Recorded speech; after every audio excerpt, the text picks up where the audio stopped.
I've lived and breathed fitness my whole life. I've always exercised, I've always worked out. It's a passion of mine, and it's a passion of most of the people that work in this company. Really, it's around serving a greater good, right? And so we're trying to produce these products, contribute to health and well-being, a better quality of life. So what we have to focus on is how do we get people exercising. And obviously it's been a challenge for a number of years, so it's our focus to obviously create products that are not intimidating, that are comfortable and fun to use. So that's our focus. We can't change what lifting weights is like. We can't change what walking or running on a treadmill is like. But what we can do is change all the peripheral experiences. What I want people to do when they come in and see our product is to not be intimidated. We want to make sure it's a beautiful design and an approachable design. And then when they get on the product, to have a great user experience. Something that's engaging, something that's motivational. So if we can help meet their goals, whether it be losing weight or recovering from a medical condition, and adults can play with their children for a longer period of time, people can have that greater quality of life. You can take them out of their bedroom or their study or their basement or their garage into a different world, and hopefully an inspiring world, an engaging world that they can enjoy exercising.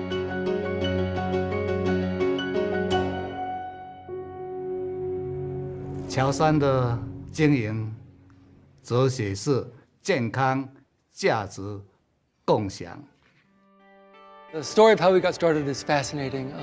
Mr. Peter Lowe, who's a native of Taiwan, wanted to get into business. That's probably 35 years ago. In that time, my father, in order to make a living for his family, he didn't need to work very hard. So that's why he decided to create his own business. So he and an assistant, Jean Hung, wrote 2,000 letters to different companies all over the United States. And finally one reached back to him and he said he could do it.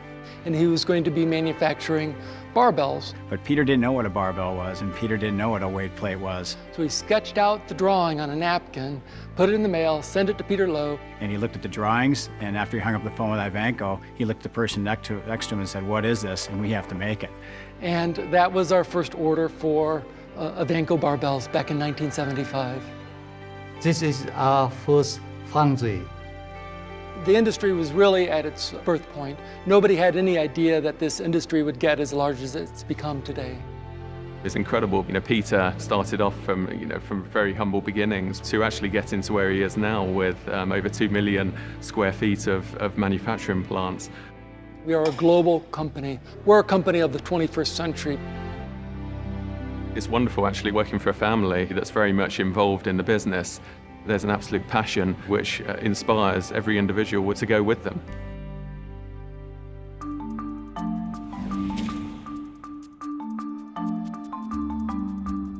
One of the things that we're doing that relates to design that we're doing better than our competitors is just listening. That sounds like a simple thing, but one of the key functions in a designer's head is to listen to people, understand the problem. And so I think innovation is all around understanding a market problem. And we develop these problem statements so we can create solutions. We have a mixture of people that we will bring in to help us with our product development and design, and everything from end users, people that use an exercise on a daily basis, through to people that have never gone into a health club before. We'll get 10 people in, a small person, a large person, and we'll say, hey, how does this feel to you? So, I mean, if there's any complaint, it's just I can't get my hands kind of all the way around. It's too big. It's too big and it's really hard to grip. This is understanding the needs of the customer in real time. So we don't just design a product and then let it go. We like to learn and we like to evolve and just make that product better. When we're talking to owners, for example, they're telling us, well, I want more machines in my club. So that tells us maybe they need to be a little bit more compact. So one machine is designed to fit next to another one. They get more machines in, they get more customers, they make more money. We want trainer feedback as well to make sure that we can provide the right tools for them to allow their clients to be successful, whatever their goals or objectives are. In terms of what's important to them, how easy it is to use, how intuitive it is, we focus on that service technician. and making their jobs easier. We're supplying some very large health club chains around the world where they can get up to 500 people coming through within an hour. And maybe they're not going to be too gentle on the equipment. So when we talk about manageable, we're saying, well, the guy's got to take a machine apart completely inside and out. How can he do it quickly and effectively? So we design the machine to be broken down and cleaned fast. We're just constantly trying to evolve and just trying to improve, and we're not sat on our laurels and saying, here it is, and goodbye. It's working with that partner right the way through. It's a humble organization that we don't believe we have all the answers. We value that input and we build it into our process.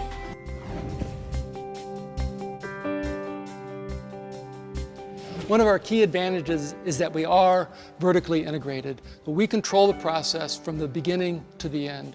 So when we make a roller in Taiwan or Shanghai, we control what bearing goes in that. This is really what differentiates Johnson Health Tech to our competitors, because we have this total control over our production and manufacturing. We don't source a lot of our components, so we're able to control the quality, control the cost, and provide a better value for our customers. From the point of choosing the materials, through to the individuals that are assembling the machine, right through to the quality of the level of customer service that you're able to deliver. Customer care is important because we are the face of the company. So it's important that we answer the calls quickly, we listen to our customers, and we take care of their needs as quickly as we can. You have to be able to get down and get dirty with the equipment, take the parts out, put them in so that you really know what you're talking about when you have the customer on the phone. There's no excuses when you deal with our company. We own quality the whole way through. If you look back to 1970, the products were crude, they were just ugly bare metal in some cases, and we've fundamentally changed the fitness image from those times. We really revolutionized the industry. We're able to make equipment that solves one of the hardest problems in the industry, which is, how am I going to stay with this exercise program? So when you walk in the door every day, you're thinking, I'm doing some good here for people in terms of a better quality of life, and I've got some really cool products and some great passionate people behind it. One of the things that you often wonder in design circles is, you put out a new look, you put out a new product, and you don't know if it's really hitting home.